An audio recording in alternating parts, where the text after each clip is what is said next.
दोस्तों नमस्कार। तुम सवाल करोगे, सवालों के घेरे में हमें खड़ा करोगे तो हम छापे मारेंगे, तुम्हारे घर पर मारेंगे, तुम्हारे दफ्तर पर मारेंगे। तुम्हें जहां से पैसा आता है उन पैसा देने वालों की भी नकेल कस देंगे, क्योंकि सरकार हमारी है, एजेंसियां हमारी हैं। इस देश के भीतर में कानून का राज हमारे कहने से चलेगा, कानून को हमारे हिसाब से चलना होगा। शायद इसीलिए तुम्हें डरना चाहिए, लेकिन नहीं डरोगे तो फिर हम तुम्हारी गर्दन दबा देंगे। और दूसरी तरफ अगर आंदोलन करने सड़क पर उतरोगे, हमारी नीतियों के खिलाफ सड़क पर उतरकर संघर्ष का ऐलान करोगे, तो हम तुम्हारे खिलाफ प्रचार करना शुरू करेंगे, प्रोपेगेंडा के जरिए तुम्हें बदनाम कर देंगे। एक तरफ मीडिया है, दूसरी तरफ किसान है। इन दोनों परिस्थितियों के बीच आज ठप होती संसद है। इस देश के भीतर में फोन टैप होते सरकार के औजार हैं। इस देश के भीतर में जासूसी करती सरकार है। इस देश के भीतर में डिरेल्ड होती अर्थव्यवस्था है। इस देश के भीतर में कोई इंफ्रास्ट्रक्चर आपको बचा हुआ जब नजर ना आ रहा हो, ऐसे मौके पर जब मीडिया पर छापे पड़े और किसानों को बार बार रोका जाए कि वह संघर्ष ना करें, आंदोलन ना करें, तो आज पहली बार दो तस्वीर बिल्कुल नई नजर आई। जिन मीडिया हाउसेस पे छापे पड़े, वह मीडिया हाउस छाती तान कर खड़े हो गए। एक ने कहा, मैं स्वतंत्र हूं क्योंकि मैं भास्कर हूं और भास्कर में चलेगी पाठकों की मर्जी, यानी सत्ता या सरकार की मर्जी नहीं चलेगी। दूसरी तरफ एक न्यूज चैनल, जो क्षेत्रीय न्यूज चैनल है, उत्तर प्रदेश का न्यूज चैनल है, उसके यहां जब छापे पड़े तो उसके स्क्रीन पर रेंगने लगा, तुम कुछ भी करो लेकिन हम सच कहेंगे। जी, भारत समाचार का यह टैगलाइन हो गई और एक झटके में इस देश के भीतर में ठप होती संसद से महज 1 किलोमीटर की दूरी पर किसानों की संसद सज गई। उस संसद के भीतर कुछ सवाल उठने लगे, जिन्होंने साफ तौर पर कहा, जो संसद इस देश में लोकतंत्र का मंदिर है, अगर वहां पर इस देश के लोकतंत्र का गला घोंटा जाएगा तो किसान इस देश में संसद भी चला सकता है। यह एक सियासी लड़ाई नहीं है, बल्कि इस देश के भीतर में संघर्ष की एक ऐसी अंगड़ाई लेती लड़ाई शुरू हो चली है, जिसमें पहली बार सरकार पूरी दबिश के साथ उतर चुकी है। दूसरी तरफ जिन पर दबिश की जा रही है, वह भी कह रहे हैं हम संघर्ष करने के लिए तैयार हैं। तो आज बात कहां से शुरू की जाए? संसद फेल हो चुकी है, मीडिया पर नकेल कसी जा रही है, किसानों को खेती से बेदखल करने वाले कानूनों को ना बदलने का नारा सरकार बार बार लगा रही है, नौकरशाही रेंगने लगी है, न्यायपालिका सत्ता के इशारे का इंतजार करने लगी है, और सत्ता इन सब के बीच क्या वाकई असहज हो चली है? क्योंकि आज जिस तरीके से न सिर्फ दिल्ली, बल्कि दिल्ली, मध्य प्रदेश, गुजरात, राजस्थान, महाराष्ट्र और भोपाल में भी जिस तरीके से छापे पड़े, और छापे भी उन मीडिया चैनल के पत्रकारों पर भी पड़े जिनकी अपनी हैसियत शायद इस देश के भीतर में किसी भी सामान्य नागरिक की तरह है। किसी तरीके से वो पैसा जोड़कर चैनल चलाते हैं, लेकिन सच बोलने निकल जाते हैं तो सरकार असहज हो जाती है। सरकार को यह कतई बर्दाश्त नहीं है कि संसद के भीतर जब उसने कह दिया कि लोग ऑक्सीजन की कमी से नहीं मरे, तो फिर आप प्रूफ जुगाड़ना शुरू कर दीजिए कि इस देश में मौतें जो हो रही थी वो ऑक्सीजन की कमी से ही हो रही थी। जब सरकार ने कह दिया कोई भी मौत ऐसी नहीं हुई जिस मौत के बाद उसे गंगा में तैरते हुए शवों को देखना पड़ा, या फिर बालू और रेत में ढके हुए किस तरीके से कब्रिस्तान की परिस्थितियां निकल कर आ गई, लेकिन जब मीडिया उसे भी प्रूफ के तौर पर लाकर दिखा दे कि सरकार झूठ बोल रही है। इतना ही नहीं, हर उस मुद्दे, हर उस इशू को लेकर जहां पर सरकार को कटघरे में खड़ा करती हुई मीडिया नजर आई, शायद सरकार बर्दाश्त नहीं कर पाई। हमें लगता है कि आज एक ऐसा मौका है जिसमें समझने की जरूरत है। अगर इस देश के भीतर में किसान आंदोलन वाकई विस्तार पा गया, और आज तो जंतर मंतर पर उसकी संसद सजी, जिसमें औपचारिक तौर पर उसने 3 स्पीकर और 3 डिप्टी स्पीकर भी चुने। उन्होंने यह भी बताया कि 90 मिनट के भीतर में वह बताएंगे कि किस तरीके से कानून जो है किसानों के खिलाफ है, और कानून के पन्नों को जब आप पलटिएगा तो बहुत साफ तौर पर 2 लकीर आपको बहुत तीखी नजर आएगी। एक, इस देश के भीतर में कॉरपोरेट्स जमाखोरी कर सकते हैं, इसकी इजाजत इसी कानून में है। इस कानून में इस बात को दर्ज किया गया है कि कॉरपोरेट और पैसे वाला जैसे चाहे इस देश में जिस वस्तु की चाहे उसी की खेती करवाएगा, बाकी खेती नहीं होगी। इस संसद के भीतर जो किसान संसद जंतर मंतर पर सजी और जो मीडिया के भीतर से आवाज आई, हमें लगता है दोनों परिस्थितियों को एक साथ मिलाने से पहले जरा यह समझ लीजिए आखिर क्यों यह सरकार प्रोपेगेंडा को करती है, आखिर क्यों यह सरकार छापे डालती है और कितनी बड़ी तादाद में छापे और प्रोपेगेंडा का असर इस देश के भीतर में आंदोलन, संघर्ष, अपने हक की लड़ाई और इन सब के बीच मीडिया की स्वतंत्रता और उसकी अभिव्यक्ति को दबाने के लिए की जाती है। यह पहला मौका है इस देश के भीतर में, अभी इस देश में घोषित इमरजेंसी लगी नहीं है, लेकिन इन सब के बावजूद भी ऐसी परिस्थितियां हैं जहां आपको संविधान नजर नहीं आएगा। इस देश का सच यह है कि मोदी सत्ता जब से इस देश में सरकार बनाकर आई है, उसने इस देश के भीतर में छापों को एक बेहतरीन हथियार बनाया है।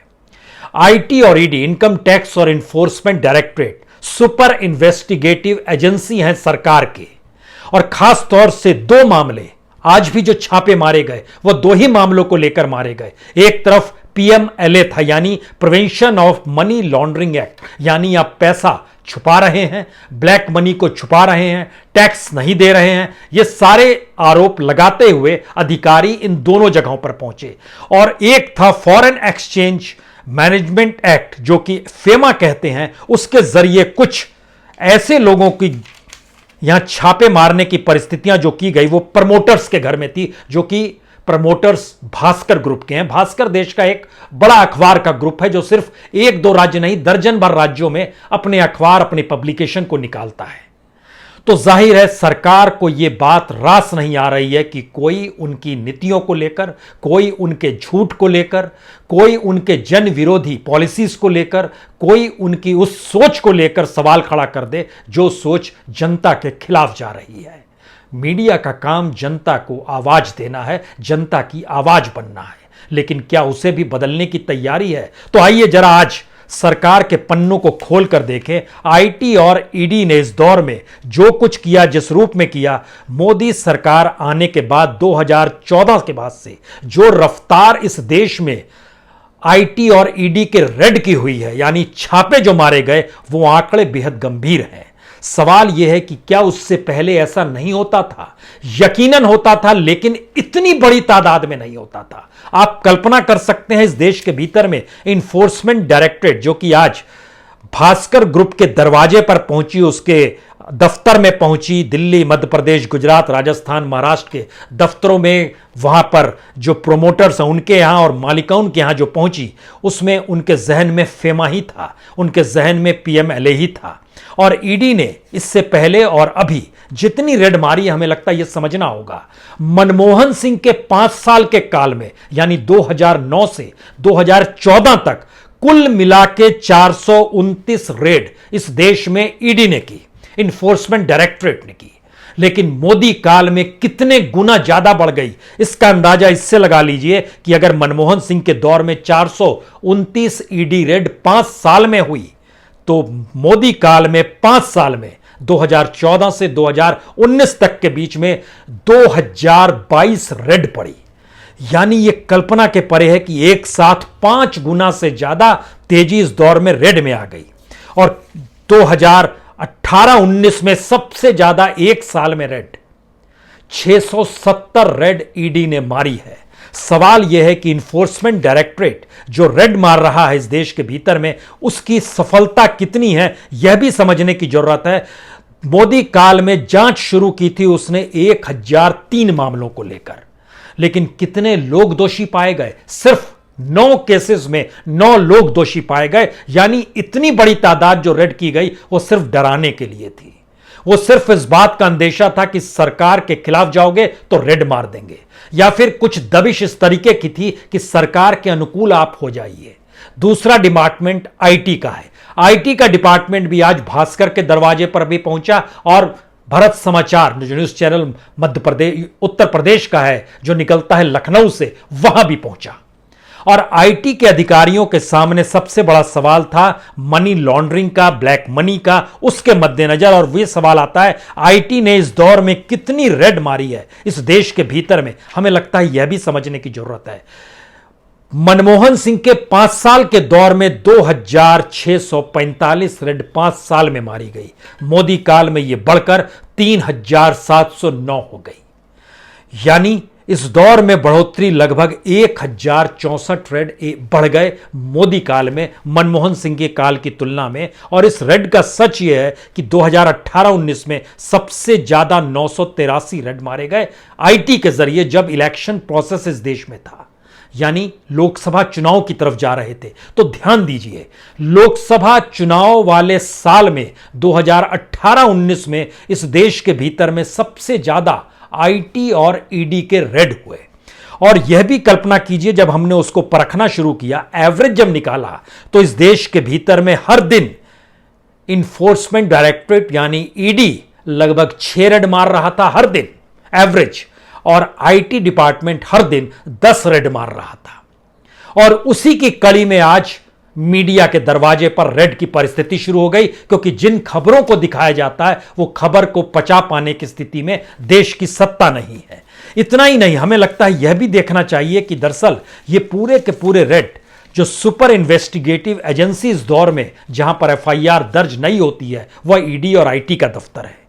और मोदी काल में अगर ईडी की परिस्थिति को हमने आपसे जिक्र किया कि 1003 मामलों में सिर्फ 9 ही दोषी पाए गए, तो दूसरी तरफ आईटी का सच यह है कि 11,611 मामलों में 11,611 मामलों में सिर्फ 255 मामलों में दोषी पाए गए लोग, बाकी नहीं। और लगभग 1,500 मामले तो ऐसे थे जो जैसे ही अदालत के पास गए, अदालत ने उसको देखते ही खारिज कर दिया और कहा कि ये मामले ही बेकार है, इसके ऊपर कोई सुनवाई हो नहीं सकती है। तो यहां से बात शुरू होती है, क्या वाकई इस देश के भीतर ईडी और आईटी के जरिए डराया और धमकाया जाता है? सवाल इंडिविजुअल का भी नहीं है, सवाल तो यह है कि जो पत्रकार है किसी तरीके से एक चैनल को खड़ा करता है इस भरोसे कि वह जनता की उम्मीद पर खरा उतरेगा, इस भरोसे कि उस पर जनता भरोसा करेगी, उसकी व्यूवरशिप उसी रूप में बढ़ेगी और उसी के जरिए वह अपने चैनल को चलाएगा, तो क्या अब इस देश के भीतर में लोग चैनल भी नहीं चला सकते हैं? भास्कर तो बड़ा ग्रुप है, उस ग्रुप के लिए ईडी भी वहां पर पहुंच गई, लेकिन सवाल फिर वही है, जिस ग्रुप को लेकर अंतर्राष्ट्रीय तौर पर इस कोरोना काल में उसकी रिपोर्टिंग की तारीफ हुई हो, न्यूयॉर्क टाइम्स ने छापा हो और इस बात का जिक्र किया हो कि भारत के भीतर किस तरीके से मौत को छुपाया जा रहा था, इसको उजागर उसने बकायदा उन आंकड़ों से किया जो आंकड़े सरकार के ही हैं, जिसमें आप डेथ सर्टिफिकेट जारी करते हैं तो वो डेथ सर्टिफिकेट्स की संख्या उसने बता दी जिले दर जिले, और ये बताना शुरू किया कि कैसे राज्यों में सरकारें झूठ बोल रही है, मौत को छुपाया जा रहा है। तो क्या सरकार इसे बर्दाश्त कर पाने की स्थिति में नहीं है? हर कोई क्या इस देश में सरकार के किसी कैबिनेट मिनिस्टर की तरह या मंत्रालय की तरह काम करना शुरू कर दे, जो सिर्फ और सिर्फ सत्ता के शीर्ष पर बैठे हुए व्यक्तियों का हित ही देखे और उसी आश्रय इस देश के भीतर में सत्ता चलनी शुरू हो जाए? क्योंकि आंकड़ों की यह फहरिस्त इसलिए डराने वाली है क्योंकि दूसरी तरफ प्रोपेगेंडा है, एक ऐसा प्रोपेगेंडा जिसमें खूब खर्च किया जाता है। हमने जब आंकड़े जुटाने शुरू किए अलग अलग माध्यमों से, तो पता चला इस देश के भीतर में जिन 3 कानूनों को किसानों के खिलाफ लाया गया है, उस पे 500 करोड़ से ज्यादा सिर्फ विज्ञापनों पर खर्च हो चला है कि यह तीनों कानून सही है। और ये विज्ञापन अखबारों में छपे, न्यूज चैनलों में दिखाए गए, आउटडोर में बताए गए, इंटरनेट यानी सोशल मीडिया के जरिए भी इन्हें जताया गया और 500 करोड़ से ज्यादा इन्हीं 3 कानूनों को लेकर खर्च कर दिया गया। लेकिन सच सिर्फ इतना भर नहीं है। जब प्रोपेगेंडा होता है और प्रचार होता है तो उस पर कितना पैसा बहाया जाता है और वो आंख बंद करके बहाया जाता है। और पैसा किसका है? इस देश का ही है। वो पैसा बताने की और बहाने की जो ताकत है इस दौर में सरकार की, हमें लगता है केंद्र सरकार के आंकड़ों को सुनिए तो आपके रोंगटे खड़े हो जाएंगे। 5, 6, 7 साल हो गए। इन 7 सालों के भीतर में हर दिन मोदी सरकार जो खर्च कर रही थी, आप कल्पना कर सकते हैं, सिर्फ मीडिया में, print media, electronic media, internet और आउटडोर को लेकर जो भी प्रोपेगेंडा किया जा रहा था विज्ञापनों के जरिए, मोदी सरकार हर दिन 3 करोड़ 6 लाख रुपए प्रोपेगेंडा और प्रचार पर खर्च करती नजर आई, अपनी उपलब्धियों को बताते आई। हर दिन 3 करोड़ जोड़ना शुरू कीजिएगा इसको तो लगभग 7,000 करोड़ पार कर जाएगा। इतनी बड़ी तादाद में, और इतनी बड़ी तादाद में किया जा रहा खर्च, और उसमें टेलीविजन को बांट दिया जाता है 3,000 करोड़, प्रिंट मीडिया को भी दे दिया जाता है 3,000 करोड़, इंटरनेट को दे दिया जाता है 100-150 करोड़, आउटडोर में जो होती है उसमें लगभग 1,000 करोड़ से ज्यादा उसमें प्रचार थोप दिया जाता है। ये सारी परिस्थितियां क्या बतलाती हैं? ये परिस्थिति बहुत साफ बताती है कि इस डेमोक्रेसी के दो ही हथियार बचे हैं, जिसमें एक तरफ सरकारी एजेंसी है जो छापे मारेगी, और दूसरी तरफ प्रोपेगेंडा है जो कि उस सच को छुपाने का काम करेगा जिस सच को मीडिया बतलाता है। यानी दोनों कहीं पैरेलल तौर पर चल रहे हैं। यह परिस्थिति इससे पहले इस देश के भीतर में कभी नहीं थी। और जिन स्थितियों में आज कम से कम लखनऊ में जिन पत्रकारों के घरों पर दबिश हुई है आईटी के अधिकारियों की, और वो जिन चीजों को जांच परख रहे हैं, हमें लगता है कि इस बात की जानकारी आनी चाहिए अब कि इन पत्रकारों की अपनी हैसियत उन आईटी अधिकारियों की तुलना में कितनी कम है, और इनकी जो आय है और चैनल जिस लिहाज से चलता है उसमें ब्रेड एंड बटर की स्थिति भरा है, उसके आगे कोई स्थिति नहीं बनती है। जो पेमेंट होता है उसके बावजूद भी डराएंगे, उसके बावजूद भी खौफ पैदा करेंगे, उसके बावजूद भी बदनाम करने की कोशिश की जाएगी, क्योंकि पहले राउंड में यही बात निकल कर आएगी कि छापा मारा गया। और भारत के भीतर में छापा किसी के यहां पड़ जाता है तो समाज उसको देखता है कि इसने कुछ गलत किया ही होगा। लेकिन जो लोग ईमानदार हैं, जो ईमानदारी के साथ अपने प्रोफेशन को जी रहे हैं, जब आप उनके दरवाजे पर पहुंचे तो आज जवाब तो मिला। जवाब इस रूप में मिला जब खुले तौर पर इस देश के भीतर में कई मीडिया संस्थानों पर इससे पहले भी छापे पड़े। याद कीजिए एनडीटीवी पर छापा पड़ा, याद कीजिए क्विंट पर छापा पड़ा, याद कीजिए न्यूज क्लिक पर छापा पड़ा। लेकिन क्या सरकार इन तमाम छापों के बाद कोई डॉक्यूमेंट्स दे पाई, बता पाई कि ये क्या गलत कर रहे थे? जबकि इनकी तरफ से जहां जहां छापे पड़े उन्होंने अपना दस्तावेजों को अपने अपने माध्यमों से सामने रखा और बताया कि हमारे सारे दस्तावेज पाक साफ हैं। लेकिन क्यों नहीं आईटी और ईडी के अधिकारियों ने बताया कि जिन भी मीडिया हाउसेस पे उन्होंने छापे मारे हैं वहां से उनके हाथ में कुछ नहीं आया, सिवाय छापे मारने के लिए वहां पहुंचे, घंटों बैठे रहे, चाय पीते रहे, बातचीत करते रहे, और कईयों ने ईमानदारी के साथ जानकारी भी दी कि ऊपर से आदेश है आपके यहां छापा मारना है। यह स्थिति इस देश के भीतर की है। यह एक परिस्थिति। और दूसरी तरफ जब कोई संघर्ष के लिए खड़ा होता है, जो आज दिल्ली में नजारा नजर आया, जंतर मंतर पर नजारा आया, उस जंतर मंतर के ऊपर में जिस रूप में आज किसानों ने संसद सजाई, बेहद अनुशासन वाली संसद, उसके भीतर कोई शोर नहीं था, कोई हंगामा नहीं था। शुरुआत भी बिल्कुल उसी रूप में हुई जब अपने सदस्यों की मौत को श्रद्धांजलि देकर शुरू किया है। लगभग 600 किसानों की मौत इस संघर्ष के दौरान हो गई है। सबको श्रद्धांजलि दी गई। श्रद्धांजलि देने के बाद 3 कानूनों को लेकर जो प्रस्ताव था उसे पढ़ा गया, और उसके बाद इस बात की चर्चा की गई कि इन कानूनों में जो दर्ज है वो दर्ज परिस्थिति बताती है कि इस देश में किसानी किसानों के हाथ में ना रहे बल्कि पैसे वालों के हाथ में चली जाए, और पैसे वाले इस देश की किसानी की रूपरेखा और उसकी लाइन तय करने लगे उसी हिसाब से जिससे उनको मुनाफा हो। इस देश की संसद के भीतर भी यह बहस हो सकती है। इस देश की संसद के भीतर भी खामोशी से इस बात को लेकर वोटिंग कराई जा सकती है, क्या वाकई इस देश में जमाखोरी की इजाजत उन पैसे वालों को दे दी जाएगी या दे दी गई है जिसको कानून बनाया गया है, जिसके मातहत अब कुछ भी वो जमा कितनी भी मात्रा में कर सकते हैं अगर वह एग्रीकल्चर से जुड़ा प्रोडक्ट है तो ये कानून में दर्ज है। क्या इसको लेकर संसद इस पर कोई शर्मसाया नहीं होगी? उसके भीतर किसी तरीके से कोई गुस्सा नहीं पैदा होगा कि ऐसा हो रहा है? लेकिन इन 3 कानूनों को लेकर जंतर मंतर पर बैठी किसानों की संसद ने इस बात से भी आगाह किया, संसद सिर्फ राजनीतिक हथकंडों से सजने लगी है, और जो भी सांसद संसद के भीतर 3 कानूनों का साथ नहीं देगा तो फिर उसे विरोध का सामना संसद के बाहर सड़क पर करना होगा। और इस देश के 192 सांसद ऐसे हैं जिन्होंने अपने पेशे में खेती लिख रखा है, सवाल यह है कि अगर उनका पेशा खेती रहा और वो खेती से निकलकर सांसद तक की परिस्थिति में पहुंचे हैं और आज भी उनके परिजन और परिवार वाले खेती करते हैं, तो उन 192 सांसदों ने एकजुट होकर संसद के भीतर यह आवाज क्यों नहीं लगाई कि जो 3 कानून है वह किसानों के खिलाफ है? फिर वही सवाल, वही सत्ता का प्रोपेगेंडा और वही छापों के जरिए डराने की मनस्थिति।